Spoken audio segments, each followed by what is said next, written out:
करीम ने हमारे दरमियान मुनक़िद फरमाया है, यानी कुल्लु मुमिन इख्वा, तमाम मोमिन आपस में भाई भाई है। अल्लाह रब्बुल इज्जत इस मोहब्बत को तादेर कायम फरमाए, बरोज़े क़यामत हमें आपका और आपका हमारा भाई बनाकर उठाए। कुरान मुक़द्दस की आयत करीमा से मैंने फैज़ हासिल करने की कोशिश किया, जिसका सीधा साधा तर्जुमा ये है, इहदिनस सिरातल मुस्तक़ीम, ऐ अल्लाह हमें सीधे रास्ते पर चला। सिरातल लज़ीना अनअमता अलैहिम, उन लोगों का रास्ता जिन पर तूने अपना इनाम फरमाया, अपना फजल फरमाया। गैरिल मग़दूबि अलैहिम वलद्दाल्लीन, ना उन लोगों का रास्ता जिन पर तेरा कहरो गज़ब हुआ।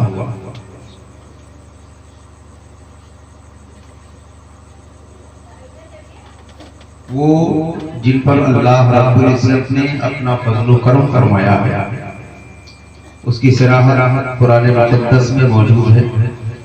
अल्लाह इरशाद फरमाता है, फौलाइका मअल लज़ीना अनअम अल्लाहु अलैहिम मिनन नबिय्यीना वस्सिद्दीक़ीना वश्शुहदा वस्सालिहीन, वो जिन पर अल्लाह रब्बुल इज्जत ने अपना फज़ल फरमाया, वो अंबिया की जमात है,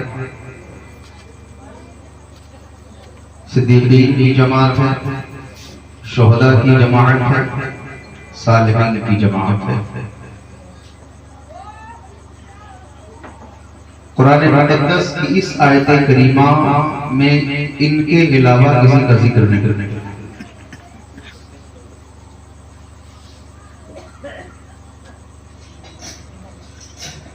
वो उमूर जिन पर बुजुर्गाने दीन चलते रहे,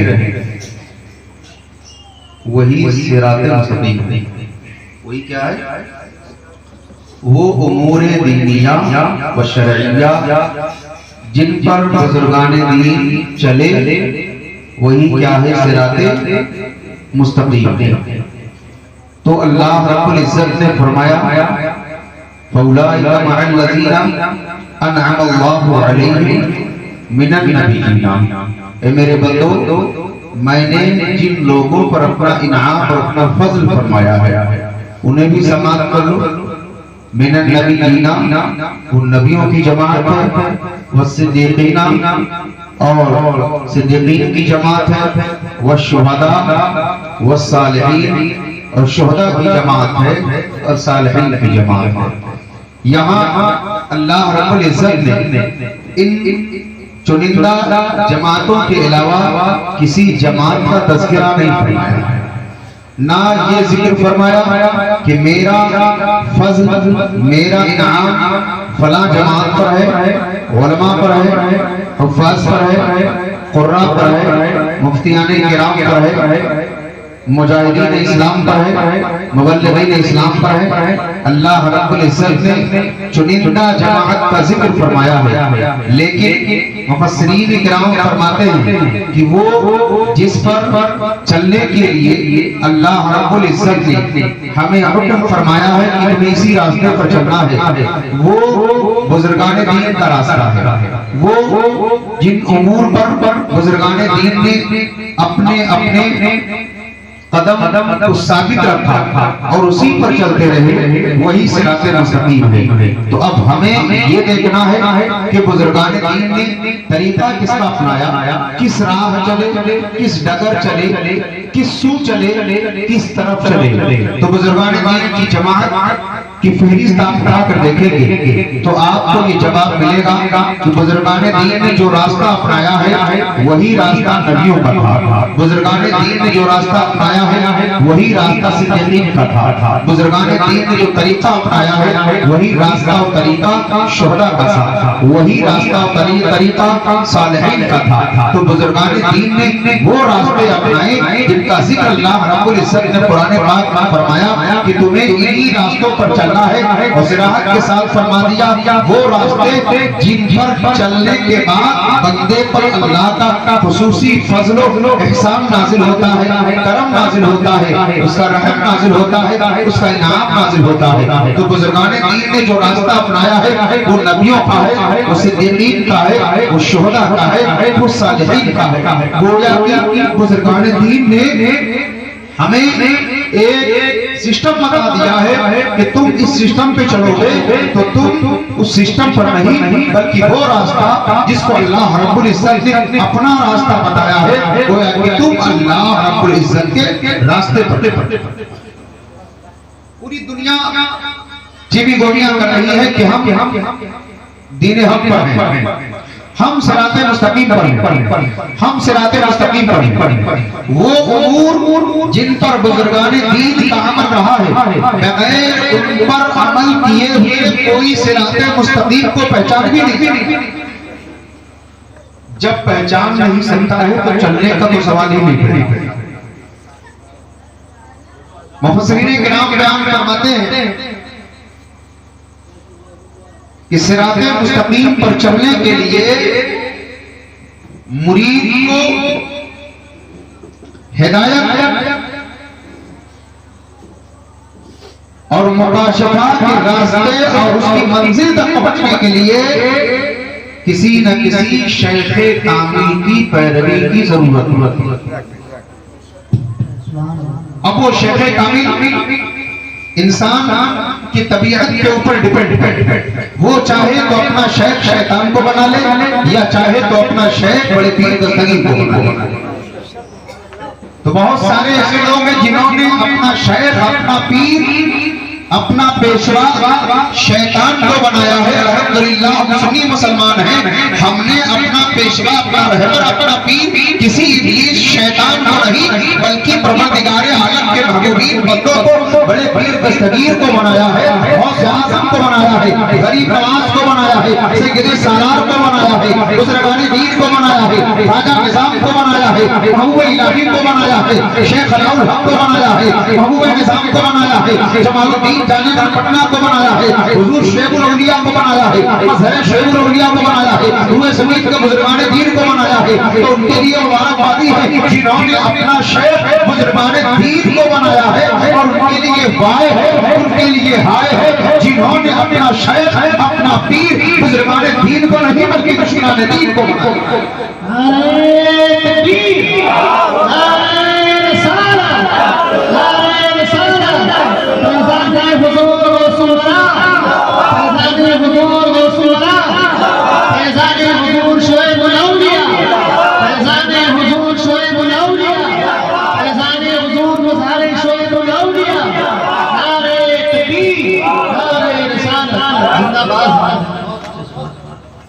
अब ये बताएं कि वो जिन जमात का जिक्र अल्लाह रब्बुल इज्जत ने कुरान मुक़द्दस में फरमाया है उन पर तो अल्लाह का एहसान, अल्लाह का फज़ल, अल्लाह का इनाम नाज़िल हुआ और पूरे क़यामत नाज़िल होता रहेगा।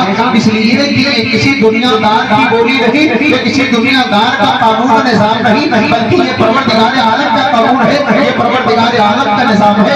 वो निज़ाम किसी दुनिया की किताब के पढ़ने में नहीं बल्कि वो किताब जिसको अल्लाह रब्बुल इज्जत ने अपने मुस्तफा पर नाज़िल फरमाया है, उस किताब का कानून है। तीन मुक़द्दस जमात पर अल्लाह रब्बुल इज्जत ने अपना इनाम नाज़िल फरमाया है। अब ये बताएं कि अगर हम सिद्दीक़ीन की पैरवी करेंगे, अगर हम शुहदा की पैरवी करेंगे, अगर हम सादिक़ीन की पैरवी करेंगे, अगर हम नबियों की पैरवी करेंगे तो क्या हम पर भी इनाम होगा? मुफ़स्सिरीन किराम फरमाते हैं कि हाँ, जो नबियों की हदों को अपनाएगा, जो रसूलों की पैरवी करेगा, जो सालिहीन की पैरवी करेगा, जो मुसलमान दीन के तरीके को अपनाएगा तो उस पर वही इनाम नाज़िल होगा जो नबियों पर नाज़िल हुआ था, उस पर वही इनाम नाज़िल होगा जो सिद्दीक़ीन पर नाज़िल हुआ था, उस पर वही इनाम नाज़िल होगा जो शुहदा पर हुआ था, उस पर वही इनाम नाज़िल होगा जो सुलह पर हुआ था, उस पर वही इनाम होगा जो खासियान इस्लाम पर हुआ था, जो मुजाहिदीन इस्लाम पर हुआ था। तो ज़रूरत इस बात की है कि ऐसे की पैरवी करो जिसके ऊपर अल्लाह ने अपना इनाम फरमाया है, तो उसकी पैरवी करोगे तो इनाम के हक़दार होगे। अगर इसकी खिलाफ वर्जी करोगे तो फिर मरदूदे बारगाह। सुभान अल्लाह, सुभान अल्लाह, सुभान अल्लाह, सुभान अल्लाह, जिंदाबाद। आइए देखें दूसरी आयत करीमा गैरिल मग़दूबि अलैहिम वलद्दाल्लीन, ना उनके रास्ते पर हमें चला जिस पर तूने अपना कहरो गज़ब फरमाया। तो तफसीर के मैदान में उतरेंगे तो इंशाअल्लाह आयत करीमा बड़ा लुत्फ आपको अता करेगी। गैरिल मग़दूबि अलैहिम वलद्दाल्लीन, ना उनके रास्ते पर जिनके ऊपर है परवरदिगारा तेरा कहर तेरा गज़ब नाज़िल हुआ। मुफस्सिरीन किराम फरमाते हैं कि वो जमात जिस पर अल्लाह का कहर नाज़िल हुआ, गज़ब नाज़िल हुआ, वो यहूद है और ईसाइयों की जमात। आज पूरी दुनिया देख रही है, नेट के जरिए, वीडियो के जरिए, फेसबुक पर, व्हाट्सएप पर, अखबार में, टेलीविजन पे तरह तरह से खबरें आम तक पहुंच रही हैं कि यहूदियों ने बिल्कुल मुसलमानों पर सुब्बो सितम के पहाड़ फोड़ रखे हैं, जुल्म और सितम मचा रखा है। नौजवान तो नौजवान है, छोटे छोटे बच्चों के सरों को पहाड़ियों से ऐसा टकरा दिया जाता है, बमों बारूद के जरिए आशियानों को उस तरह उड़ा दिया जाता है कि नन्हे नन्हे बच्चे बिल्कुल परिंदों के माने हाथ कहीं पड़ा है, सर कहीं पड़ा है, जिस्म के चीथड़े हुए पड़े हैं। तो अल्लाह रब्बुल इज्जत ने कुरान मुक़द्दस में फरमाया, गैरिल मग़दूबि अलैहिम वलद्दाल्लीन, ना उनके रास्ते पर चला जिस पर परवरदिगारा तूने अपना कहर फरमाया, तूने अपना गज़ब फरमाया है। अब हमें देखना ये है कि हम किसके रास्ते पर चल रहे हैं, हम किसकी पैरवी कर रहे हैं। हम नबियों की पैरवी कर रहे हैं, हम शुहदा की पैरवी कर रहे हैं, हम सिद्दीकीन की पैरवी कर रहे हैं, हम सालिहीन की पैरवी कर रहे हैं, हम बुजुर्गान दीन की पैरवी कर रहे हैं, हम नेकों की पैरवी कर रहे हैं। मतलब ये पैरवी लिबास के शक्ल में हो सकती है, ये पैरवी लिबास की शक्ल में हो सकती है, लिबास की सूरत में हो सकती है, शक्ल और शबाहत की सूरत में हो सकती है, खान पान की सूरत में हो सकती है। ये पैरवी आप ये नहीं कह सकते कि हमारे ऊपर मुताबिक नहीं हो रही है। अपनी जिंदगी का जरा मुआयना तो कर लीजिए कि आप नेकों के रास्ते पर चल रहे हैं कि यहूदी और नसारा के पीछे भाग रहे हैं। तो आपका लिबास बता रहा है, आपके चेहरे का जो खासियत बताता है, आपका पहनावा बताता है, आपका हुलिया बता रहा है, आपकी जिंदगी का एक अमल बता रहा है कि आप नेकों के तरीके पर जा रहे हैं, कि यहूद और नसारा के तरीके पर जा रहे हैं। यहूद और नसारा का तरीका ऐसा है, अल्लाह रब्बुल इज्जत ने अपना कहर फरमाया, अपना गज़ब फरमाया है। तो अल्लाह रब्बुल इज्जत ने हमें पहले एक पैगाम दे दिया है, तो पनाह मांगो, हे परवरदिगारा हमें नेकों के रास्ते पर चला, उनके रास्ते पर न चला जिस पर तूने अपना कहर, अपना गज़ब फरमाया। मुफस्सिरीन किराम फरमाते हैं कि वो जिन पर अल्लाह रब्बुल इज्जत ने अपना कहर फरमाया वो दो जमातें हैं, यहूद की जमात, आज बनी इस्राइल जो इस्राइल के नाम से भी जाने जाते हैं, हकीकत यह है कि वो शिद्दत पसंद यहूदी है। कौन है शिद्दत पसंद? यही जमात है जिस पर अल्लाह ने अपना गज़ब नाज़िल किया। और दूसरी ईसाइयों की, तीसरी किसी जमात का अल्लाह रब्बुल इज्जत ने कुरान में सराहत के साथ जिक्र नहीं करने। कुछ चीजें ऐसी हैं जो तर्जुमे से समझ में आ जाती हैं, बाज़ मसाइल ऐसे हैं जो तशरीह से समझ में आ जाते हैं, बाज़ मसाइल ऐसे हैं जो दोनों से समझ में नहीं आते, तफसील से समझ में आते हैं। मुफस्सिरीन किराम फरमाते हैं कि कहरो गज़ब जिन पर हुआ वो यहूद की जमात है और ईसाइयों की जमात है। बकिया पर जो मुशरिकीन नहीं, वो जो नसरानियों में आते हैं, जो मजूसियों में आते हैं, या दीगर अदियान मज़ाहिब के मतवाले हैं, मानने वाले हैं। हिंदुस्तान की धरती पर मुशरिकों की बिल्कुल खेती लगी हुई है, आना दिखाई। अल्लाह रब्बुल इज्जत ने इनका जिक्र क्यों नहीं? मशीयत इज़्ज़ती जानती है, रब की कुदरत को ये बात पता है कि इन्हीं दोनों की नकल करके पूरी दुनिया अपना रास्ता हमवार करे। अब आज मुसलमान परेशान है कि हमारा मुल्क जिसपे हम सांस लेते हैं, हमारे ताउन से हमारे मुल्क की जीडीपी आगे जाती है, हमारे मुल्क की तरक्की होती। हर शोबे में मुसलमानों ने कुर्बानियों से अपने मुल्क को सींचने की कोशिश की है। इस मुल्क के लोग भी यहूद और ईसाई के नक्शे कदम पर जा रहे हैं। घबराने की बात नहीं है। दुनिया के तमाम अदियान और मज़ाहिब जो इस्लाम के खिलाफ हैं, अगरचे वो खुल्लम खुल्ला यहूदी नहीं, खुल्लम खुल्ला ईसाई नहीं, लेकिन ये उन्हीं के नक्शे कदम पर है। इनका ये यकीन है यहूदियों के नक्शे पर कदम पर चलेंगे तो जैसे यहूदी दुनिया पर राज कर रहा है, हर घर में आज जो है कोल्ड ड्रिंक पाई जा रही है, हर फ्रिज में केक पाया जा रहा है, हर फ्रिज में जो है आज आइसक्रीम पाई जा रही है। ये किसकी पैदावार है? यहूदियों की पैदावार है। तरह तरह के लिबास पाए जा रहे हैं, ये किसकी पैदावार है? यहूदियों की पैदावार है। हमारे कौम का जवान है, ज़बान पर सुने हमारे आयत करीमा है, लेकिन चेहरे यहूदी आदमी बता रहा है। इसके चेहरे की दाढ़ी ऐसे बनी है जैसे यहूदी बनाकर घूमता है। इसका लिबास यहूदियों जैसा है, इसके खाने का तरीका यहूदियों जैसा है, पीने का तरीका यहूदियों जैसा है। क्योंकि परेशानी हो रही है, पूरी दुनिया जानती है अगर कामयाबी करना है, अगर पूरी दुनिया को अपनी मुट्ठी में करना है, अगर पूरी दुनिया पर राज करना है, मुट्ठी पर होकर पूरी दुनिया पर अपने झंडे को लहराना है, तो किसी दूसरे के बारे में नहीं, बल्कि यहूदियों के नक्शे कदम पर चलना। हमारे मुल्क के हुक्मरान इस पर बड़ी तेजी के साथ काम कर रहे हैं। किसी तरह काम करो तो पूरी दुनिया में हमारे मुल्क का भी बोलबाला होगा। यानी यहूद का काम यह है कि हर वो काम करो जिससे इस्लाम को तकलीफ पहुंचे। ईसाई का मिशन यह है, हर वो काम करो जिससे इस्लाम में तबाहियां पैदा हो। इस्लाम के मानने वालों के अंदर से हुब्बे रसूल खत्म होता है, हुब्बे सहाबा खत्म होता है, मुतरिकाने दीन की अकीदत और मोहब्बत को आगे लग जाए। ईसाई इस पर काम कर रहा है, यहूदी इस पर काम कर रहा है। हमारे नौजवान हैं जो भी किसी हमें उनके साथ चलना है जिनके साथ चलने पर अल्लाह रब्बुल इज्जत ने बेशुमार इनामत अता फरमाए। उनका साथ पकड़ना है जिस पर हज़रत सैयदना सिद्दीक़ अकबर चल रहे थे, हमें उनका साथ पकड़ना है, उनका रास्ता पकड़ना है। इस रास्ते पर हज़रत सैयदना फारूक आज़म चल रहे थे, उनका रास्ता पकड़ना है।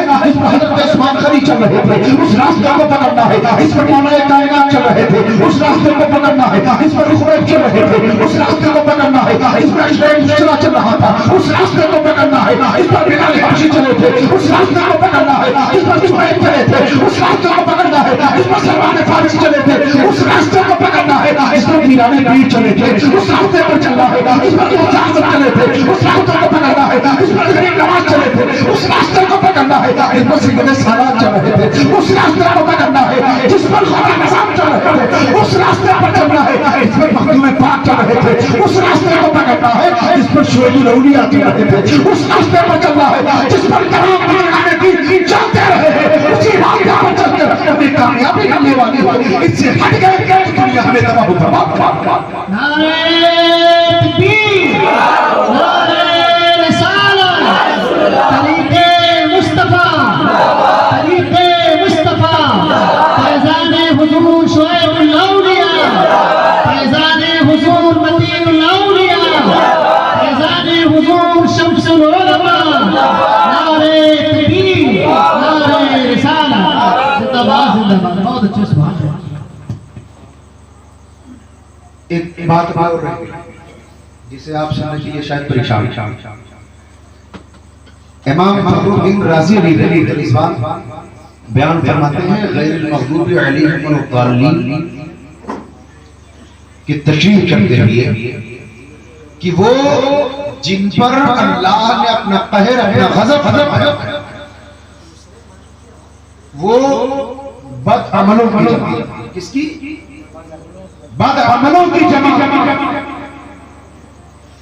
और बदअक़ीदों की जमा।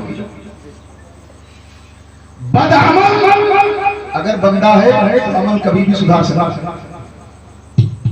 अमल कभी भी सुधार सकता है। लेकिन अगर बदअक़ीदा है तो फिर अमल कभी सुधर नहीं सकता। अकीदा अगर गंदा है तो न नमाज सुधर सकती है, न रोजा सुधर सकता है, न ज़कात सुधर सकती है, न दीन सुधर सकता है, न अंदर का कलमा सुधर सकता है, न तिलावत कुरान सुधर सकती है, न खिदमत वालिदैन सुधर सकती है। अगर अकीदा गंदा है तो ये सारी चीजें किसी काम की नहीं है। अगर अमाल गंदा है तो अमाल कभी भी सुधारे जा सकते हैं।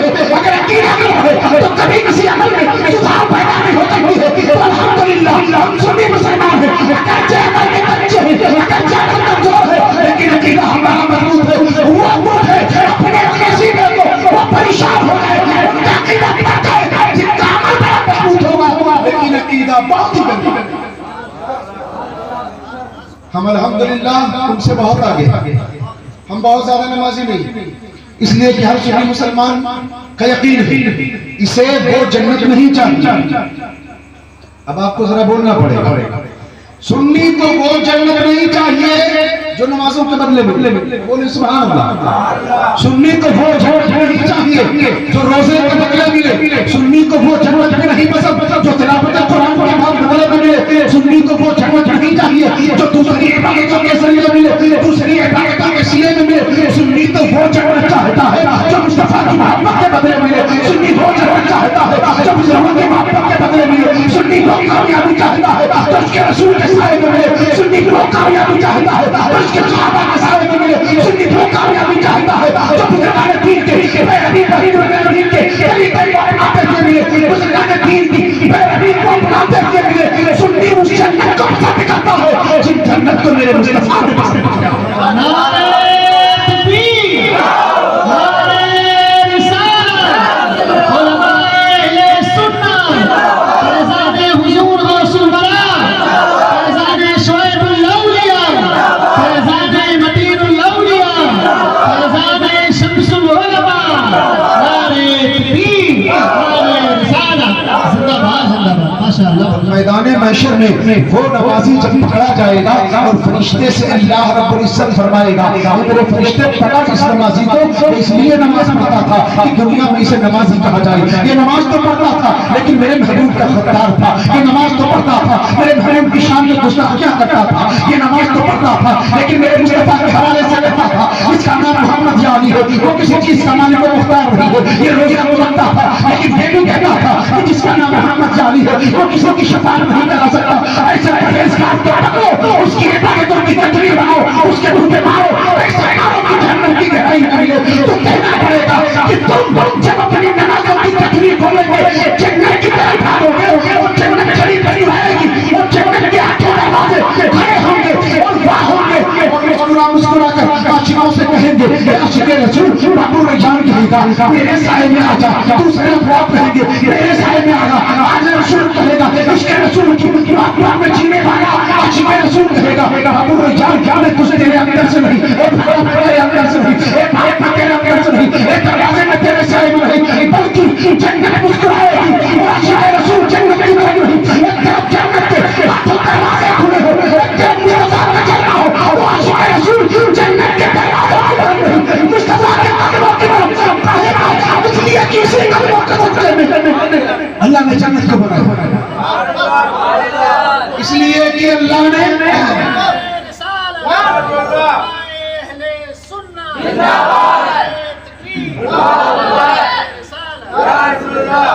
इसलिए कि आशिक़े रसूल जानता है दुनिया जन्नत क्या है। जन्नत तो कोई बड़ी चीज नहीं है, जन्नत कोई बड़ी चीज नहीं, कोई बहुत बहुत नाम और इकराम नहीं है। इसलिए कि आशिक़े रसूल जन्नत के साए में नहीं बल्कि मुस्तफा के कदमों के साए में जगह चाहता है। फिर वो कदम जो अर्श आज़म से भी आगे निकले, वो कदम जिसकी जूतियों के सदक़े में अल्लाह ने जन्नत को आबाद फरमाया, जो कदम मुस्तफा में जगह पाएगा वो जन्नत की हक़दारी में जगह पाएगा।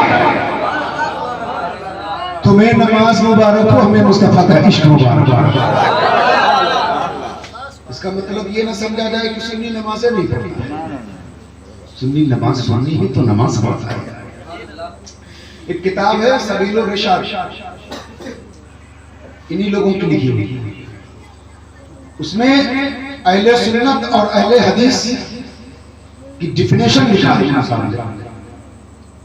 अभी एक साल पहले की बात है, मौलवी साहब आपके पड़ोस के थे जो शायद शेर व शायरी के बड़े मतलब है। बहुत सालों के बाद इस इलाके के किसी बदमज़हब बदबूदार अकीदे को इतनी जुरात आई कि इस इलाके के जितने शेर थे सब अपनी कब्रों में आराम कर रहे हैं, चलो शोर मचाया जाए। तो आशिक़े रसूल अहले सुन्नत वल जमात के सीधे साधे मुसलमानों के अंदर जो इश्क़ रसूल है ना, इश्क़ रसूल का टेम्परेचर नापने के लिए एक शख्स है जिसका नाम रियाज अहमद है, अब्दुल बारी, डॉक्टर अब्दुल बारी करण का, उसने फेसबुक पर एक कलाम नशर किया, मौलवी अब्दुल मन्नान सल्फी साहब। उसमें बड़े शौक से पढ़ रहे थे, कुतुब से, गौस से, मौला अली से कुछ नहीं होता, माज़अल्लाह। जी ये बताइए, कहीं अफसरों का झपटा लगा होगा, आपके कागज चेक किए जा रहे हैं। क्या चेक किए जा रहे हैं? आपके कागज चेक किए जा रहे हैं। बगल में आपके अब्बा भी बैठे, कहीं आपके कागज पे सिग्नेचर करना हो, आप सिग्नेचर लेके आएंगे, आपके अब्बा सिग्नेचर कर देंगे। क्यों? क्योंकि वो आपके अब्बा।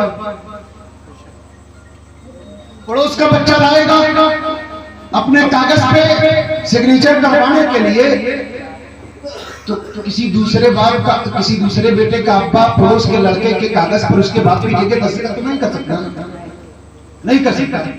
बोलिए आप में आपके कागज पर आपके अब्बा का दस्तखत, इनके कागज पर इनके अब्बा की, इनके कागज पर इनके अब्बा की, तो जिनके जो अब्बा है उसी कागज पर उसकी दस्तखत होती है। जिसका जो जिम्मेदार होता है उसी की जिम्मेदारी पर दस्तखत करता है।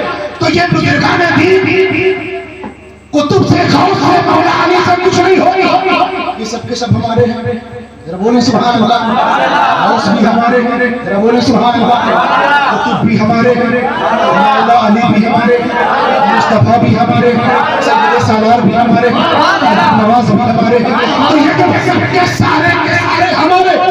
ये पूछिए ये कैसे सुन्नियों ने कब्जा कैसे कर लिया है? हमने कब्जा नहीं किया है, हमने जब बड़े पीर की बारी आती है, जब यार का मौका आता है, नियाज पेश कर देते हैं। गरीब नवाज सरकार की जब बारी आती है, नियाज पेश कर देते हैं, नियाज पेश करते हैं, बड़े पीर की मोहर लग जाती है, चट्टी में नियाज पेश करते हैं, गरीब नवाज की मोहर लग जाती है, सिकरे सवार की बारगाह में नियाज पेश करते हैं, उनकी मोहर लग जाती है। मौला अली की बारी आती है, उनकी मोहर लग जाती है, गरीब नवाज की बारी आती है, उनकी मोहर लग जाती है। मुस्तफा के नाम की नाम जब आती है तो मुस्तफा की मोहर लग जाती है। तो ये सारी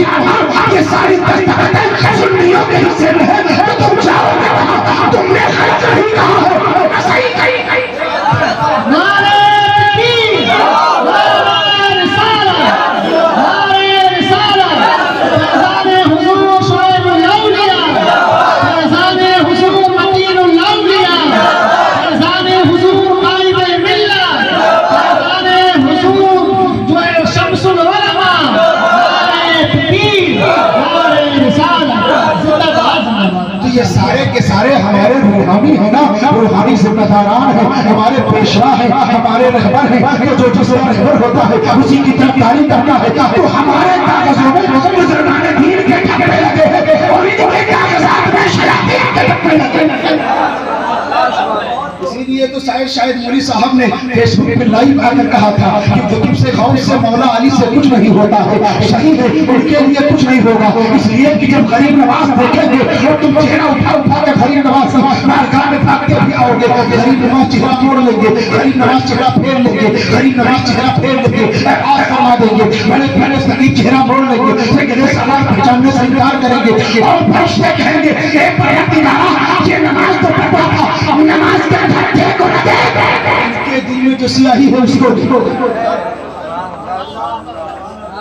इनके दिल में जो सियाही है उसको दो। जो सियाही है इसी सियाही को एक बार से फैलाने की कोशिश की गई, वो समझना भी आपने देखा होगा, आपको क्या मिला होगा। जब इस पूरे जगह में हदीस की दया बना रूहानिया ये लहर चल रहा था, उनको लगता था कि मैदान खाली है। तो शुएब औलिया की रूहानिया ने तो औलिया की सरजमीन पे शम्सुल उलमा को पैदा करवाया। तो बंदे बन गए हुजूर कहते मिला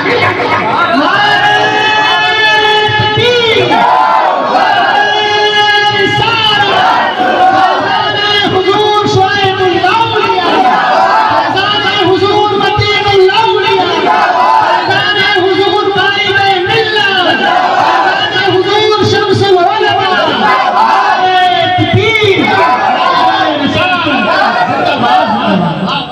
दुश्मनों को ये अच्छा, जिनके नजदीक नबी मर के मिट्टी में मिल गए हो,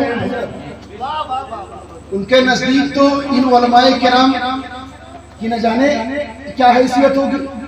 इन्होंने सोचा कि ये सब मर के मिट्टी में मिल चुके। माज़अल्लाह, इंसान आता है उसका इल्म जिंदा होता है, और जब उसका इल्म जिंदा होता है तो दुश्मनाने रसूल की सरगोरी के लिए अल्लाह का शरीक रजा देते इनके ऊपर बिजली और कहर भरके टूटता है, फिर इनके सीने में आतिश को जला कर मारता है। इसलिए सुन्नियों को छेड़ने की कोशिश न करो, ये एक शेर की तरह आराम कर रहे हैं, अगर उठ गए तो चीर डालेंगे।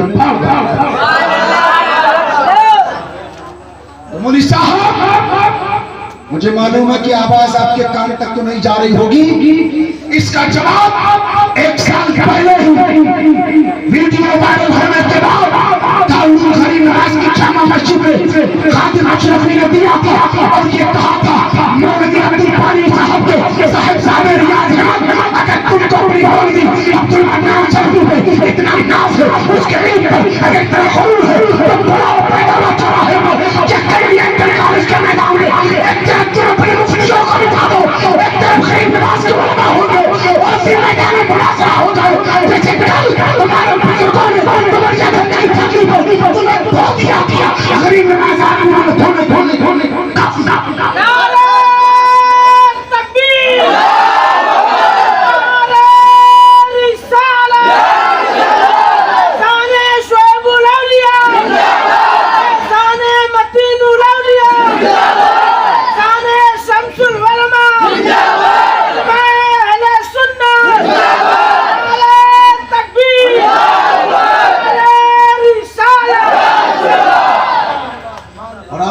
जवाब भी दिया गया था। इस बात का मुतालबा मैंने एक बार नहीं कई बार किया था, और जहाँ जहाँ मौलवी साहब के बेटे उठते बैठते हैं ना, बस्ती से लेकर डुमरिया गंज जिन मदारिस में उनका बैठना उठना होता है, उनके जिम्मेदारान से मैंने करवा दिया था इस तरह अंदर बात करना बंद करो। तुम्हें मालूम है हमारे सीने के अंदर, हमारे घरों के आंगन में गंदगी पड़ रही है, इस गंदगी को छिड़कने की कोशिश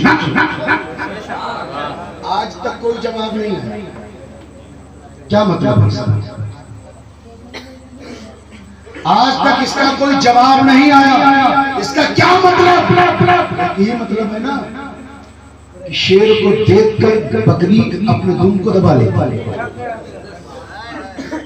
इन लोगों ने समझा कि मैदान खाली है ना। जिमड़ी के अल्लामा शफीउल हक फैजी अली रहमत व रिजवान, एहसानुल हक फैजी अली रहमत व रिजवान रहे ना, आपके जवारे मोहब्बत के मुहर्रिर जो जमात अहले सुन्नत के एक बेहतरीन सुतून अपनी जिंदगी में बन कर रहे ना, वो बाकी रहे। और फिर इस इलाके को अपनी कुर्बानियों के जरिए नई जिंदगी ताज़गी देने वाले मेरे वालिद गिरामी हुजूर कायद मिल्लत रहे। इन लोगों को लगा कि अब बंदरों को मौका मिला है, चलो डाली डाली हर डाली पर अपनी डाली। इनको मालूम है हर बेशाबुमा मोहर की खाली शायद के फिल्म को हफ्ता हो। तो मैं इसका क्या कर रहा था कि बुजुर्गाने दी की पैरवी ही असली जिंदगी का वसूल। जिन्होंने इनकी पैरवी पकड़ रखी, इनका तरीका पकड़ रखा, उनके दरवाजों पर बलाएं ठोकर देने से 100 मरतबा पहले सोचती। इसी इलाके के अहले हदीस की ज़बानी में आपको बताऊं कि उसने कहा किसी होटल पर बात किया कि जब हुजूर फैजी साहब अली रहमा आते थे और जब मैं उनको आता हुआ देखा, मैं रोजाना सोचता था कि उनसे रोक कर चल सवाल करूंगा, लेकिन जब देखता था तो खुदा जाने कौन सी ऐसी हैबत तारी होती थी कि डर की वजह से मैं रास्ता बदलता। ये सच्चे आलिम की पहचान, ये हक की सरबलंदी है। बातिल जब भी देखता है तो किसी लड़ाई झगड़े की जरूरत नहीं पड़ती, बातिल खुद ही घुटने टेकते। तेकोलिया के मुसलमानों से मेरी शिकायत कि उस मौके पर जब कि ईद मिलाद रसूल सल्लल्लाहु अलैहि वसल्लम का बेहतरीन इंतजाम होता है और पूरा साल गवा, पूरी साल कि आप डिटेल निकाल के देख लीजिए। जिस हमारे जिस तरीके पर सबसे ज्यादा मुश्तनुमाई होती है, एतराजात किए जाते हैं, वो ईद मिलादी रसूल है ना। ईद मिलादी रसूल के मौके पर अगर आप यही प्रोग्राम चौराहे पर करें, परमिशन लेके 1 घंटे का मिले, 2 घंटे का मिले, आधे घंटे का मिले, गांव के ही किसी आलिम का बयान अगर नहीं करवाओगे आप आइंदा साल से, तो फिर फितने समझ लो कि आपके हलक तक पेट में उतरने वाले। अगर मेरी बात, मेरा मशवरा अगर राय पे ख्याल हो तो इस पर ख्याल फरमाएं और फरमाएं। आने वाले सालों से इतना बड़ा जुलूस हम अल्हम्दुलिल्लाह निकालते हैं पूरे खित्ते डुमरिया गंज में, नुमाया त्रिपोलिया के जियाले मुसलमान बड़े ही जज्बात के साथ, बड़ी बेदारी, बड़ी कुर्बानी के साथ अल्हम्दुलिल्लाह रोज़े मुस्तफा सल्लल्लाहु अलैहि वसल्लम की बहारें अपने निगाहों में बसाकर गुंबद गुज़रा का अक्स बनाकर लेकर हाजिर होते हैं। इतना सारा रुपया खर्च होता है, इतना पैसा खर्च होता है, रातों रात शब बेदारी जलसा गांव में करने का नहीं, बल्कि अब रोड तो करने का वरना आज एतराज़ात ज़बान के ज़रिए किया जा रहा है। बाइद नहीं है कि ये एतराज़ात तहरीर की शक्ल में, समझे आप? और जब तहरीर आएगी तो पढ़ने पर हर आदमी मजबूर होगा। बहुत सारे लोग ऐसे होते हैं जो इसमें बहक जाते हैं कि इसमें भी कुरान का हवाला, इसमें भी कुरान का हवाला, इसमें भी हदीस की दलील जरूरी है। हदीस और कुरान के हवाले और दलाइल को पकड़ना, समझना ये आपकी बस की बात नहीं, उलमाए किराम की जिम्मेदारी। तो हमें उनका तरीका पकड़ना है जिन पर अल्लाह रब्बुल इज्जत ने अपने इनामात नाज़िल किए। गज़ब उठा है जो बदअमल है और जो बदअकीदा, इनसे भी बचने की जरूरत है। बदअकीदों से बचोगे तो नहीं बचोगे ना, बोलिए अल्हम्दुलिल्लाह बचेंगे। और ये जो आपके गांव में छोटे छोटे बच्चे दारुल मगरिब नमाज की कोख में इस वक्त परवरिश पा रहे हैं ना, इंशाअल्लाह तबारक व तआला यही आपके मसलक के अलमबरदार बनेंगे। एक देवबंदी मदरसे में पढ़ा हुआ तालिब इल्म इस साल किस्मत से दारुल मगरिब नमाज में उसका दाखिला हो गया, अभी पढ़ भी किसी छुट्टी के मौके पर अक्सर असातिज़े किराम ऐसे बच्चों को करीब रखते हैं कि ताकि उनके अकीदे और ईमान की हिफाजत होती रहे। हमने पूछा कि ये बताओ वहाँ भी असातिज़ा रहे होंगे, यहाँ भी असातिज़ा हैं, दोनों जगह के टीचरों में फ़र्क क्या है? और ये फ़र्क आप भी महसूस करते। उसने कहा हज़रत कोई बड़ी बात नहीं, कोई बहुत बड़ा फ़र्क तो नहीं है। मैं जहाँ तक जानता हूँ वो ये है कि वहाँ जितने असातिज़ा थे, जितने मुदर्रिसीन थे, सबके मुँह से अजीब तरह की बदबू आती। बीच में जाके आपको किसी दिन मौका मिला तो मैं बिल्कुल इस बात का हवाला बच्चे ने कहा कि पता नहीं क्यों उनके मुंह से बदबू आती है। मैं मुस्कुराया, हमने कहा यहाँ कैसा कैसे?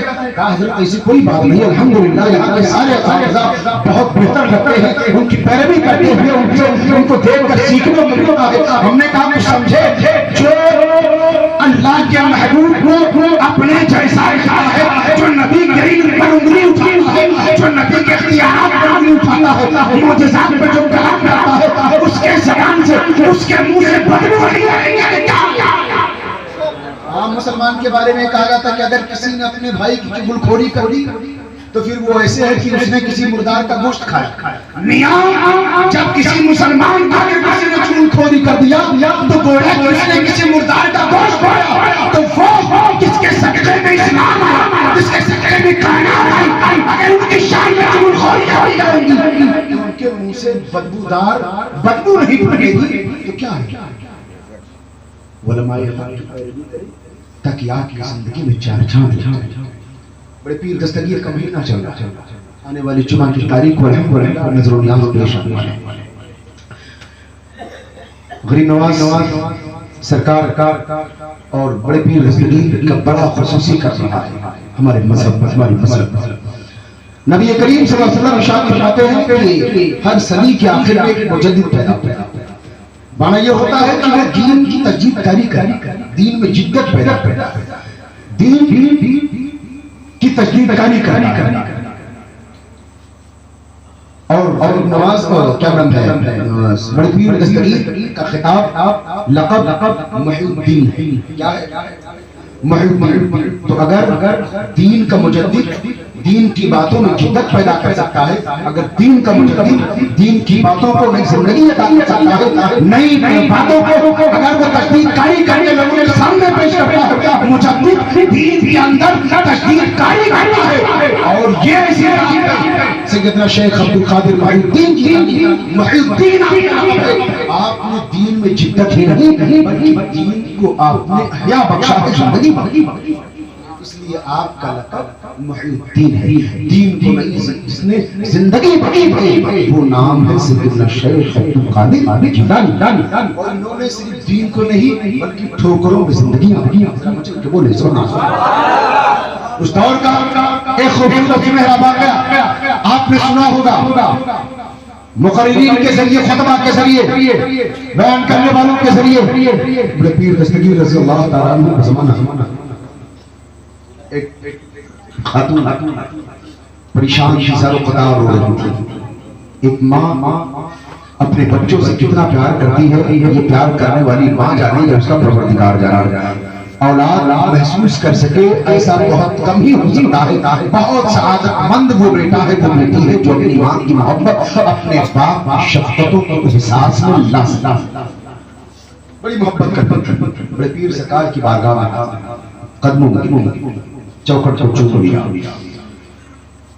जाकर किसी ने कहा कि हुजूर इस वक्त आपकी बारगाह में दुखियारी औरत आई है जो अपना माथा पीट रही है। मालूम करने पर पता चला कि इसका एक ही बेटा था, किसी तालाब में नहाने की हालत से उसी में डूब गया। बड़े पीर सरकार से मुलाकात हुई, आंखों को बंद किया, बोला इरशाद फरमाते हैं जा, तेरा बेटा इस दुनिया से जा चुका है, मर चुका है। उसने कहा कि अगर यही मसला सुनना होता तो फिर आपकी बारगाह में क्यों आती, अगर यही पैगाम लेना होता तो फिर आपकी बारगाह में क्यों आती। अब माती ममता तड़प गई, आंखों में ज़ारो ज़ार आंसू रोने लगी, पूरा मचमा लग गया। हर कोई समझा रहा है, बता रहा है कि अम्मा जान उठो, जाओ, अब कुछ होने वाला नहीं है, चलो किनारे चलते हैं। लाश जब तैरने लगेगी किसी रस्सी के जरिए आपके बेटे की लाश को बाहर निकाल लिया जाएगा, उसके लिए कफन का इंतजाम किया जाएगा, दफन का इंतजाम किया जाएगा। लेकिन अकीदा इतना पक्का था कि आई हो ऐसे बारगाह है जो दीन को जिंदगी बख्शने वाला है, जो दीन को जिंदगी बख्श सकता है, उसके लिए तो मेरे एक बेटे की जिंदगी की बात है। इतना पक्का जब यकीन हुआ करता है तो चाहते हैं पत्थरों के अंदर रास्ते पैदा हो जाते हैं, समंदर अपना सीना चीर के रास्ता पैदा कर देती है। बड़े पीर दस्तगीर मुस्कुराते होते हैं और कहते हैं बड़ी माँ बता दो क्या चाहती है। तो बुढ़िया ने जवाब दिया, बड़े पीर दस्तगीर बस क्या चाहती हूँ, एक ही बेटा था, बुढ़ापे की लाती है, मैं चाहती हूँ कि इसी तरह उसको जिंदगी मिल जाए, मेरा बेटा मुझे वापस मिल जाए। आप तो रब के महबूब है, अल्लाह के तरफसीदा बंदे हैं, आप अगर कोशिश कर लेंगे तो आकर देंगे तो मेरा बेटा मुझे जिंदा मिल जाएगा। बड़े पीर दस्तगीर मुख्तलिफ मुरीदों के साथ खड़े हो जाते हैं, एक मजमा लग जाता है। बड़े पीर दस्तगीर के मर्तबे ईसा अलैहिस्सलातु वस्सलाम थे, करामात में आप अपना कोई सानी नहीं रखते थे। इस तरीके से अल्लाह रब्बुल इज्जत ने अपने नबी को, अपने महबूब को सर के बाल से लेकर पांव के नाखून तक मौजूदा ही मौजूदा बना के भेजा हुआ। ऐसे ही बड़े पीर दस्तगीर को अल्लाह तआला ने सर के बाल से लेकर पांव के नाखून तक करामतों का मजहर बना कर भेजा था। सरापा मजहर करामतों का मजहर बना कर भेजा था। बड़े पीर दस्तगीर उठते हैं, अपने मुरीदों के साथ चले आ रहे हैं, पैर में टूटी हुई खाऊ है, सर पे दस्तार है, ढका पुराना जुब्बा है जो जेब तक किए हुए है, हाथों में तस्बीह के दाने हैं, बगल में आपने अपने असा शरीफ को दबा रखा है, पढ़ते चले जा रहे हैं। ज़बान पर अल्लाह रब्बुल इज्जत की तस्बीह तहलील का जो विर्द जारी है, पढ़ते हुए चले जा रहे हैं। वो दरिया निगाह के सामने आता है, बड़े पीर दस्तगीर देखते हैं, मुस्कुराते हैं, इरशाद फरमाते हैं, ए माँ ये बता, देख दरिया इतनी लंबी चौड़ी है, इतनी गहरी है, पता नहीं तेरा बेटा कहाँ डूबा है, पता है तुझे मालूम है। तो बूढ़ी खातून ने हाथ हिला दिया, ए बड़े पीर दस्तगीर मुझे तो नहीं मालूम है कि मेरा बेटा डूबा कहाँ है। हाँ अलबत्ता मोहल्ले की चंद औरतें जिनका ये कहना है कि इस जगह पर वो डूबा था और यहीं में डूब गया। अब न जाने कितना कहाँ है, किस हालत में है। ए बड़े पीर दस्तगीर, आप पर मैं सदके, आप पर निसार, आप पर कुर्बान। मुझे पता नहीं मेरा बेटा किस तट पर डूबा है, इस वक्त किस हालत में है। बड़े पीर दस्तगीर रज़ी अल्लाह तआला अन्हु इरशाद फरमाते हैं, अच्छा ठीक है, परेशान होने की बात नहीं है, बंदे को थोड़ी मोहलत दे दी जाए। बड़े पीर दस्तगीर नाते हैं चमड़े का मुस्किला बगल से झाड़ के निकाला और उसके बाद समंदर के तट पर अपना मुस्किला बिछा दिया। 2 रकात वजूद की नमाज अदा करते हैं, हाथ उठाते उठाते परवरदिगार आलम की बारगाह में और खूब दुआएं करते हैं। क्या पैगाम मिला परवरदिगार आलम की बारगाह से? पैगाम मिलने के बाद आपने अपना दाहिना हाथ समंदर के किनारे रख दिया और अपने हाथ को उसमें डाल दिया, हाथ को उसमें पंजा डूब गया और तुम देखती रही कि धीरे धीरे पानी खुश्क हो रहा था, पानी खुश्क होता चला जा रहा था, पानी खुश्क होता चला जा रहा था। ऐसा लग रहा था कि परवरदिगार आलम ने उस पानी को टुकड़े दिया हो कि समंदर का पानी ये मेरे महबूब बंदे का मुकद्दस हाथ है, इसकी निशान के बारे में तुझे अंदाजा नहीं है। तेरी गहराई तो मैंने बनाई है, लेकिन अपने से इस महबूब बली की उस हाथ को मैंने पैदा करवाया है। इस साथ में तमाम पानी सिमट जाता है और देखते ही देखते दरिया सूख जाता है। अब कीचड़ बचता है। किसी ने आवाज लगाई, बूढ़ी माँ देख वो तेरा बेटा कीचड़ में लगा पड़ा है, वो देख तेरा बेटा कीचड़ में पड़ा हुआ है। अल्लाह के मुकर्रम बंदे सिकंदर सरकार बड़े पीर दस्तगीर ने अपने हाथ को दराज फरमाया, किनारे बैठ कर उसके हाथ को झटका दिया और उसमें की लाश जमीन कर गिर जाती है। बूढ़ी माँ ने देखा, माँ का कलेजा फट जाता है, दौड़ते हुए अपने लाल के ऊपर गिर जाती है, सीने से लगाती है, अपने बूढ़े आंचल से अपने लाल के चेहरे को साफ करती है, जुल्फों को संभालती है और रोती जाती है, कहती जाती है, मेरे लाल है मेरे बेटे, मैं तुझे समझो, मैं तुझमें के साथ, काश कि तू मेरा बेटा अभी तक तू जिंदा होता है, मुझको अकेला छोड़ गया, किसके सहारे पर छोड़ गया। मैं ज़ईफ़ बीमार हूँ, कमजोर हूँ, दबा हूँ, बुढ़ापे में तेरा सहारा, तेरे सहारे की जरूरत पड़ेगी, तू किसके सहारे पर छोड़ गया। अभी एक बूढ़ी खातून जो है अपने नौजवान बेटे से ये दर्द भरी दास्तान ही बयान कर रही थी। आसमान हिलने लगा, जमीन कांपने लगी, आकाश लहराने लगा। मेरे पीर दस्तगीर निशान छोड़ा दे, ए बूढ़ी माँ जरा हट जा, तूने अपने बेटे से बड़ा कलाम कर लिया है, जरा अपनी चादर को भी बातें कर लेने दे। मेरे पीर दस्तगीर आगे आते हैं, कान में फरमाते हैं, कुन बिइज़्निल्लाह, कुन बिइज़्निल्लाह, कुन बिइज़्निल्लाह, कुन बिइज़्निल्लाह, कुन बिइज़्निल्लाह। उठ खड़ा हो जा, उठ खड़ा हो जा और मेरे हुक्म से खड़ा हो जा। अल्लाह अकबर। मेरे पीर दस्तगीर का ये फरमाना था, फौरन उठकर खड़ा होता है, अपने दामन से मिट्टी को झाड़ता है, कीचड़ को साफ करता है, मेरे पीर के कदमों में आ जाता है, मेरे पीर ने उसकी कलाई पकड़ी, उसकी माँ के हवाले कर दिया और कहे बूढ़ी माँ ये ले, तूने अपने बेटे को जिंदा मारा था, तबाह रखा, मैदाने क़यामत में मैंने तेरे बेटे को फिर जिंदा। यूं ही नहीं सुन्नी आप पर मर मिटने के लिए तैयार होता, यूं ही नहीं आशिक़ रसूल बड़े पीर से इतना लगाव रखता, यूं ही नहीं बड़े पीर के नाम पर लाखों लाख रुपए खर्च होते हैं। ऐसे ही नहीं सुन्नी महफिलें मुनक़िद करता है, इसलिए ये करता है कि हमारा पीर सिर्फ पीर नहीं है, रोशन संग और वो हर बात को पूछता है। दौरान तालिब इल्म की एक बात मैं आपको बताऊं, हज़रत ख्वाजा अबू सईद मखज़ूमी जो आपको इल्म हदीस फ़िक़्ह पढ़ा रहे थे, अपने साथियों के साथ बैठे हैं, सबक हासिल कर रहे हैं। ये वो है जिन्होंने बुजुर्गाने दीन मशाइख़ीन की पैरवी की, ताबईन की पैरवी, तबे ताबईन की पैरवी, क्योंकि ताबईन ने तबे ताबईन ने ताबईन की पैरवी की और ताबईन ने सहाबा की पैरवी की, सहाबा ने मुस्तफा की पैरवी की। जरा बोले सुभान अल्लाह, और जोर से बोले सुभान अल्लाह। ये सिलसिला जो होता है ना जिंदगी में बड़ा सिलसिले की बुनियाद पर इंसान को जाना जाता। अगर यही मान लिया जाए मौलवी अब्दुल मन्नान सल्फी वाली बात कि सिलसिले का कोई मतलब नहीं है, तो फिर तो वो अपने बाप का सबूत भी नहीं दे सकेंगे। माज़अल्लाह रब्बिल आलमीन, उनका शुमार ऐसों में होगा कि ये नाम लेना ही नाम पर उस पर मुनासिब नहीं। सिलसिला के मुनक़्क़िद मान दिया जाए जिसने अपना सिलसिला मुनक़्क़िद मान दिया, गोया माओ को, अपने नस्ली दादियों को गाली दी है, गाली दी, अपने माओ की है। अल्हम्दुलिल्लाह सुन्नी मुसलमान सिलसिले का इनकार नहीं बल्कि सिलसिले की बुनियाद पर जीता है। जिस दिन ये सिलसिले नहीं रहे फिर सुन्नी मुसलमान वो वक्त ही नहीं आएगा कि सुन्नी मुसलमान रोए जमीन पर मौजूद हो, सिलसिले को हमेशा मुनक़ता करता। जब तक सुन्नी मुसलमान रोए जमीन पर है सिलसिले और निस्बतें कभी मुनक़ता नहीं की जा सकती। तूफानों का एक जोर होता है, आप देखते हो जब तूफान आता है बहुत सारे आप देखे होंगे बागात में छोटे छोटे जो पत्ते होते हैं, तूफान जब आता है तो हवाएं उड़ा कर उनको ले जाते हैं। खूबसूरत बागात से निकाल उन्हें कीचड़ में डाल पखाना पेशाब की जगह में ले जाकर उनको मिला वो पत्ते जो कभी ज़ीनत हुआ करते थे, की खूबसूरती हुआ करते थे, वही पत्ते जब गंदगी में चले जाते हैं तो इंसान देखकर उसे घिन पैदा करता है, उसे देखकर ताफुन महसूस करता है। क्यों? क्योंकि उन पत्तों का रिश्ता दरख्तों से टूट जाता है, दरख्तों से टूटा खूबसूरती चली गई। इसलिए आप देखते होंगे ये कुर्ता पहनते हैं, पैजामा छोटे भाई का पहन लेते हैं, नमाज भी पढ़ते हैं, चेहरे की रौनक चली जाती। क्यों?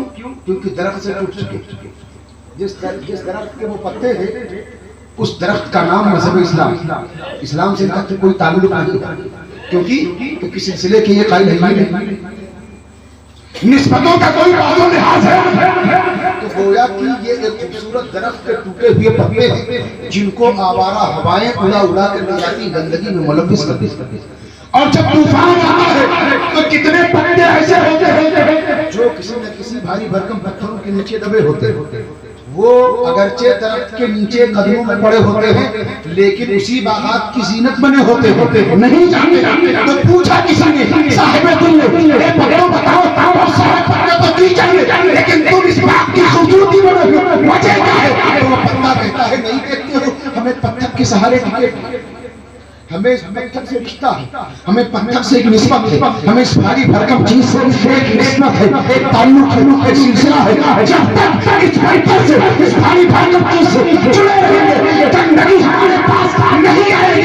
सुन्नी मुसलमान अगर जमल में कच्चा है लेकिन बुजुर्गों के दामन से वाबिस्ता हो, इसलिए कभी जिंदगी में जमल कुछ नहीं होता है। अगर जमल के अमाल बहुत अच्छे हो लेकिन बुजुर्गों से ऐसे टूटे हैं कि हमेशा गंदे रहते हैं।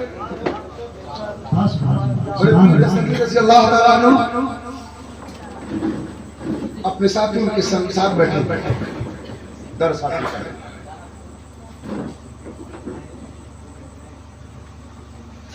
एक लम्हे लोगों ने देखा कि आपके चेहरे का जोग्राफिया बदल गया। लोग हैरान और परेशान, लेकिन साथियों में किसी के अंदर ये हिम्मत न रही कि पूछ ले कि अब्दुल कादिर तुझे हुआ क्या? ये चेहरे पर लाली और सूरज जल्दी कैसी? एक रंग आता दूसरा जाता, आखिर ये जलाल क्या? साथी बड़ा बेतकल्लुफ होता है ना। जब चंद साथी आपस में मिलते हैं ना तो अगरचे 80 पार कर चुके हो लेकिन फिर से वो बचपने में आ जाता है, इतना बेतकल्लुफ हो जाते हैं। तो साथी रिश्ता ही कुछ ऐसा है कि साथी से बेतकल्लुफ होता है, लेकिन यहाँ के साथी भी बड़े भीड़ से बिल्कुल शामिल होते। क्यों? क्योंकि जब आप दरवाजे के अंदर जब कदम रखते थे तो गैब से आवाज आती थी, इफ्सहू लिवलिल्लाह, जगह खाली कर दो, अल्लाह कबूल यार। दौरान तालिब इल्मी का ज़माना, जब आप मदरसे में कदम रखते तो गैब से आवाज आती, इफ्सहू लिवलिल्लाह, इफ्सहू लिवलिल्लाह। तो दूसरे तमाम जो साथी आपके होते, जो दूसरे बच्चे होते, जो दूसरे साथी किराम होते, सबके हम जाते, जगह खाली कर देते, गैब से आवाज आती थी, जगह खाली करो, कबूल या रहा है, ये अल्लाह कबूल या रहा है। तो ये तमाम अजायबात जो पहले हो चुके थे, रोजाना पेश किया करते थे। अगर जानवर सामने पड़ जाता तो रास्ता छोड़ देता, जानवरों को हुक्म दे दिया गया कि इस रास्ते से मेरा बंदा अब्दुल कादिर आना चाहता है, इसलिए जानवरों खबरदार रास्ते में कभी गोबर और नहीं। तो जब जाए बात किसी बच्चे के लिए पहले ही ज़हूर में आ चुके हो तो फिर हर बच्चा, हर साथी, हर मुदर्रिस, हर उस्ताद ऐसे बच्चे का खुसूसी एहतराम किया। एक कैफियत आई चलाल की, चली गई, फिर आई, फिर चली गई, फिर आई, फिर चली गई। थोड़ी देर के बाद आपने आस्तीन से अपना हाथ निकाला तो ताजा पानी टपकता हुआ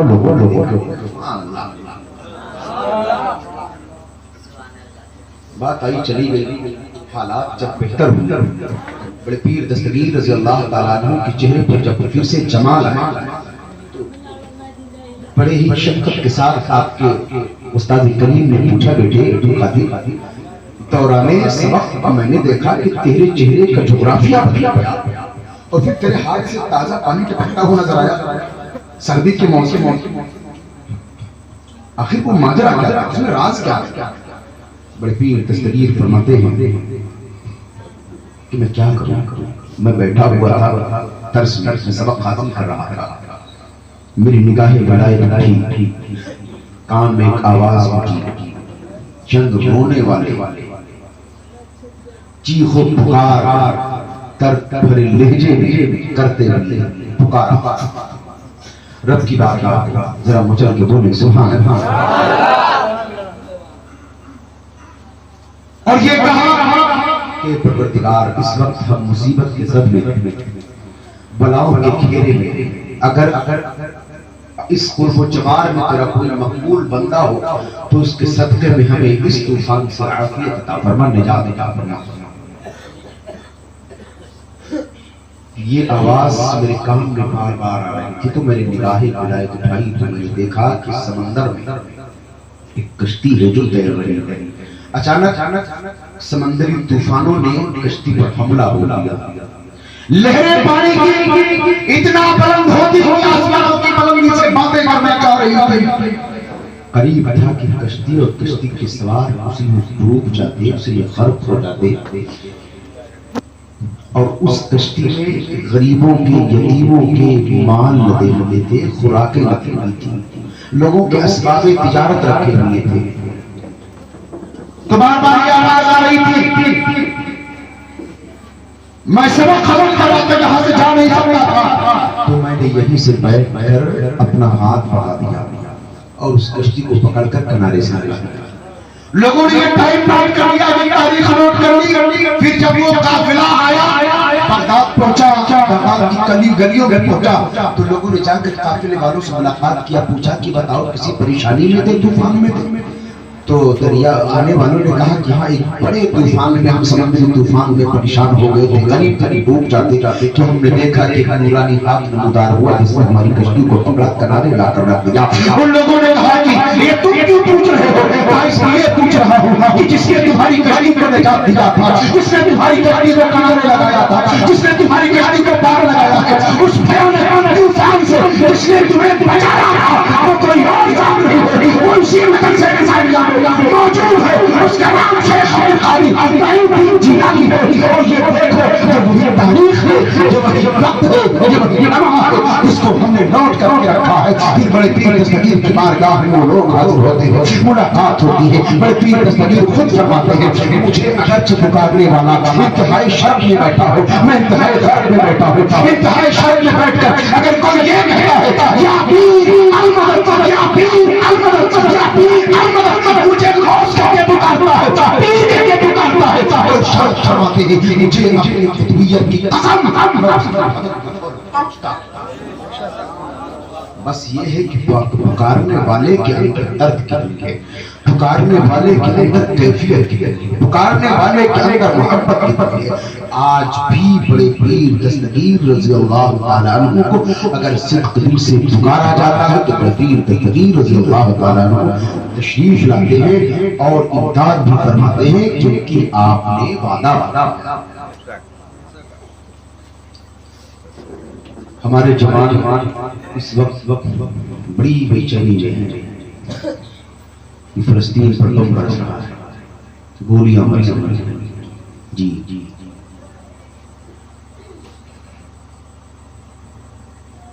वहां के छोटे छोटे बच्चे, जवान अपनी माओ और अपने बापों से ऐसे जुदा हो जाते हैं जैसे आपके हाथ पर मच्छर बैठा हो, एक लम्हे में आप उसको मौत को मौत सुला दें। कब मिसाइल का बम सनसनाता हुआ हवाओं और फिजाओं को काटता हुआ आए और पूरे घर को तहस नहस करके चला जाए, कोई भरोसा नहीं। फिर भी छोटे छोटे बच्चे अपने हाथों में पत्थरों की ठेकरियां लेकर बम बारूद का मुकाबला करने के लिए हमेशा कमर बस्ता नजर आते हैं। देखे वीडियोस पर छोटे छोटे नन्हे बच्चे हाथों में पत्थर लेकर इजरायली फौजियों के जवानों के सामने, जिनके हाथों में गन होती है, बंदूक होती है, कनपट्टी पर बंदूक लगाकर कहता है कि इस्लाम से तौबा करो, लेकिन छोटा बच्चा है, हाथ में पत्थर है, हाथ में पत्थर की ठेकरी है, बाप का इंतकाल हो चुका, माँ भी मर चुकी है और खानदान जल चुका है, मौत का कोई ख्याल नहीं, मौत का कोई डर नहीं है, पत्थरों से मुकाबला करता है और मारता है और जवाब देता है और गोलियों का निशाना बनाया जाता है। एक प्रेस वाला जो है एक बच्चे से इंटरव्यू ले रहा था, पूछा कि बच्चे ये बता क्यों रो रहा है, हॉस्पिटल में बैठा था वो बच्चा, उसके बगल में उसकी बड़ी बहन की लाश पड़ी हुई थी, उसके भाइयों की लाशें पड़ी हुई थी, उसकी मां की लाश पड़ी हुई थी। तो प्रेस वाले ने माइक आगे करके पूछा ये बेटा ये बता क्यों रो रहा है, बाप की याद आ रही है इसलिए रो रहा है, मां की याद आ रही है इसलिए क्यों रो रहा है, कि जो है तेरे खानदान पर लोगों ने बम बारूद बरसा दिए, क्यों रो रहा है, आखिर रोने क्या है, मौत से डर रहा है, मौत से नहीं डर है, बिना जो है अपने बाप को जो शहीद हो जाने का कोई हक है, बिना पूरे जो है खानदान को मर मिटाने का कोई हक है, वो इसलिए रहा है क्योंकि एक चीज से बहुत तकलीफ है, दिल खून के आंसू रोता है। रिपोर्टर ने पूछा क्या बात है, कहा अगर मेरी बात पहुंचा सकते हो तो बरतानिया और अमेरिका के पार्लियामेंट में बैठे हुए कानून से कह दो कि इस्राइल के सिपाहियों को एक खातिर कर भेज दे, कहूंगा कि हमें कत्ल करना है। क्या वजह है? फिलिस्तीन का जवान यहूद और नसारा का अक्स बनने की कोशिश नहीं करता। इतनी हिम्मत आती कहां से? क्या किसी लुकमे में है, गोश्त और मछली में है, खुर्दनोश में है, कि मौत के सामने से गोलियां और पत्थर लेकर गोलियों का मुकाबला किया जा रहा हो? मालूम है इंसान की फितरत जानती है कि भला गोली और पत्थर का मुकाबला क्या हो सकता है। जब हजरत इब्राहिम अलैहिस्सलाम को नारे नामरूद में डाला गया, आपको बखूबी मालूम गवाह, तो ये जो गिरगिट है ना गिरगिट ये इशारे कर रहा है, हवा देने की कोशिश कर रहा है, और मेढक अपने नन्हे से मुंह में पानी ला रहा है, जबकि मेढक को भी मालूम है कि नारे नामरूद के आगे जिसके शोले आसमान से बातें कर रहे थे, उनके पानी के छोटे से कतरे से बुझने वाले लेकिन पानी लाकर इसने अपनी वफादारी का दिया और गिरगिट ने इशारा करके फूंक मार के अपनी खबरदारी करी। तो फिलिस्तीन के जवानों को मालूम है कि पत्थरों से बम बारूद का मुकाबला नहीं किया जा सकता, लेकिन कम से कम वो अपने जिंदा होने का सबूत तो पेश करे। क्या वजह है, क्यों ये दिलेरी आई है उनके अंदर, उनके खून में क्यों इतनी दिलेरी पैदा होती है कि वो अपने सर पे हमेशा कफन बांध के आता है और मस्जिद अक्सा की हिफाजत के लिए दीवारों पर कुर्बान हो गए। क्यों ये मालूम बताऊं? क्योंकि फिलिस्तीन का जवान हमारे हिंदुस्तान के मुसलमानों के जवानों की तरह टिकटॉकर बनने की कोशिश नहीं करता। फिल्मी एक्टरों की अदाओं पर रक्स करना नहीं चाहता, दोषियों के नसीबों के साथ सोने की आंसू नहीं चाहिए, अपनी महबूबा के तारीफ में अपनी ज़बान को नहीं बदलता है, वो जब ज़बान छोड़ता है तो खुदा को हम करता है, नबी कभी वो जब कदम आगे बढ़ाता है ना तो सलमान खान की नकल नहीं करता, किसी हीरो की नकल नहीं करता। वो जब कदम आगे बढ़ाता है ना तो उसकी निगाहों में हद के से कितना मौलाए कायनात शीर खुदा की कुर्बानियों का मंजर निगाहों में होता है। जब वो निगाह उठाता है तो करबला के सरदार उसके निगाहों में चमकता है और चमकते भी ज़मीन करबला की हज़ारों से ये आवाज़ आती है, ए फ़लस्तीन का तू भी शामिल हो जाती है। जब फ़लस्तीन के दूध पीते हुए बच्चे पर गोलियां चलाई जा रही है ना तो सैयदना अली असगर की कुर्बानियों को ताज़ा किया जाता है। जवानों की छातियों पर बूट पहनकर इस्राएली सिपाही अपने पैर से दबाता है और उसके माथे में गोली मारता है। उस वक्त सैयदना हम सभी मुस्तफा अली अकबर की कुर्बानियों की याद ताज़ा होती है। जब इस्राएली जवान फ़लस्तीन के बूढ़ों पर गोलियां बरसाता है तो फैसला करता के कटे हुए पशुओं का हाथ दबाता है। इसलिए उनके अंदर ये बेचैनी होती है, ये तमन्नाएं आ रही है उनके खून में, क्योंकि वहां का जवान यूट्यूब के भरोसे पर, फेसबुक के भरोसे पर, चैनलों के जरिए पैसा कमाने का यकीन नहीं रखता, बल्कि अल्लाह उसके रसूल पर अपनी जवान बना देना पड़ता है। इसलिए उनके सीने में वो दिल आती है, वो ताकत आती है, वो मौत का खौफ निकल गया। जिस मौत को सुनने के बाद अगर कोई दरवाजे के बाहर से कह दे मियां आपके दरवाजे के बाहर मौत खड़ी तो शायद रात भर दरवाजा ना खुले। जवानों को, बच्चों को, बूढ़ों को, बच्चियों को कोई फिक्र नहीं मौत की। तो प्रेस वाले ने पूछा क्यों? उसने कहा कह दो कि अमेरिका एक चिट्ठी लिखे इस्राएल के सिपाहियों को कि वो आए और हमें एक तरफ से कत्ल करा ले, हमें पूछने वाला मेरे सलाह गया कि यार खुद अपने मौत की बात एक छोटा बच्चा जिसका दामन खून में सना है, जिसके आस्तीन में बाप का खून लगा है, जिसके माथे पर मां का खून और उसके छींटे पड़े हुए हैं, जिसके दामन पर उसके बहनों के खून पड़े हैं, निगाहों के सामने छोटे भाइयों और बहनों के लाश के टुकड़े पड़े, खानदान का खानदान लुट चुका है, भेजे लोगों के बाहर आगे उसके बाद भी बच्चा कहता है कि करो इन जवानों से आकर हमें कत्ल कर डाले, हमें कत्ल कर डाले। सिपाही ने पूछने वाले ने प्रेस रिपोर्टर ने पूछा क्यों कत्ल डाले, कत्ल कर डाले, इसके बदले में तुम क्या चाहते हो? तो छोटे छोटे बच्चे ने कहा था एक बोलिए तो हजूर मुसलमानों सुनोगे तो इंशाअल्लाह ईमान ताजा हो जाएगा। उस छोटे बच्चे ने कहा ओ करूना कत्ल कर डालो, वला तसब्बू लिनबीना वला तसब्बू लिनबीना, कह दो इस्राएली फौजियों से आए हमें काट डाले, हमारी गर्दनों को काट दे, हमारी बहनों को काट दे, हमारे बालों को काट दे, हमारे खानदान को काट डाले, हमें दबाना है, वला तसब्बू लिनबीना। लेकिन मेरे मुस्तफा को गालियां नहीं आगे, हमें मारते हैं तो मार दे, हमें कत्ल करते हैं तो कत्ल कर डाले, हमें ये गवारा है, लेकिन ये गवारा नहीं है वो हमारे नबी मुअज़्ज़म को गालियां। इसलिए फिलिस्तीन के मुसलमानों के अंदर ये हरारत ईमानी अभी तक बाकी है, क्योंकि उनके सीने में इश्क़ मुस्तफा का चिराग चल रहा है और ये चिराग इतनी गर्मी पैदा करता है, इतनी गर्मी पैदा करता है, इतनी गर्मी पैदा करता है कि मुझे कहने दिया जाए अमेरिका के, बरतानिया के, इस्राइल के किसी तौर पे उतनी गर्मी नहीं है जितनी इस्राइल के जवानों के खून में गर्मी। इश्क़ मुस्तफा का चिराग सीने को इतना मुनव्वर करता है, इतना मुनव्वर करता है कि तख्ते तार पर खड़े होकर भी अल्लामा खैराबादी हमने जो कह दिया, जो लिख दिया उसी पर अटल है, लिखे से कहे पीछे नहीं चल सकता। ये इश्क़ मुस्तफा होता है। जलसा कर लेने से मुस्तफा का सबूत नहीं मिलता।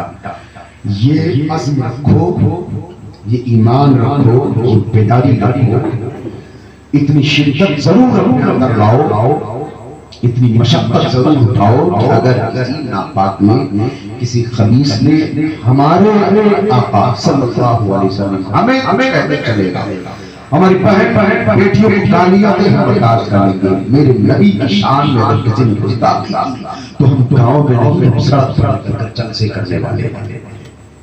और ऐसों को, ताकि हमेशा के लिए एक चेतावनी मिल जाए, आपकी जो सीधी सादी नस्ल आने वाली है आपके बाद, कम से कम इन्हें दुश्मनों से आगे लड़ाइयां न लड़ना।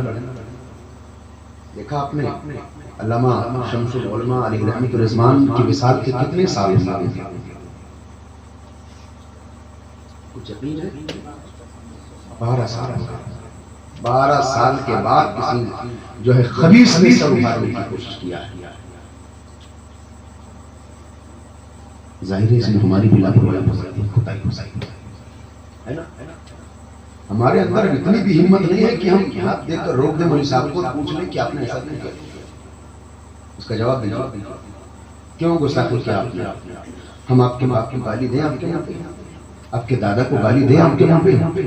हमें हमारी शरीयत इश्क रसूल इस बात की इजाजत नहीं देता कि हम तुम्हें गाली तो जब हम तुम्हें गाली नहीं देते तो तुम हमारे रसूल को, हमारे आका को, हमारे कुतुब को, मौलाए कायनात शेख ज़ुबानी दीन की शान में तुम गालियां क्यों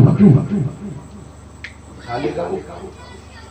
वही मौत का अफसर है, लिख देगा आपको फांसी पर लटका दिया जाएगा।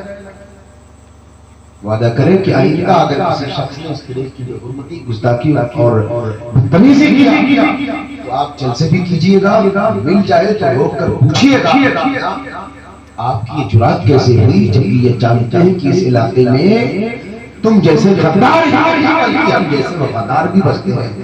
आइंदा अगर ऐसी कोई बात की जबान से करोगे तो जबान खींच ली जाएगी, आंखें उठाओगे तो आंखें फोड़ दी जाएंगी, हाथ के जरिए हरकत करोगे हाथ तोड़ डाले जाएंगे। ऐसा अगर एक दो मरतबा हो गया तो फिर हमेशा के लिए आपको छुट्टी मिल जाएगी इंशाअल्लाह तबारक व तआला। रब की बार की दुआ है कि मौलाए कबीर नबी बशीर सल्लल्लाहु अलैहि वसल्लम कहने में अगर किसी की गलती खामी वाली तौबा करता हूं, खड़े हो जाए।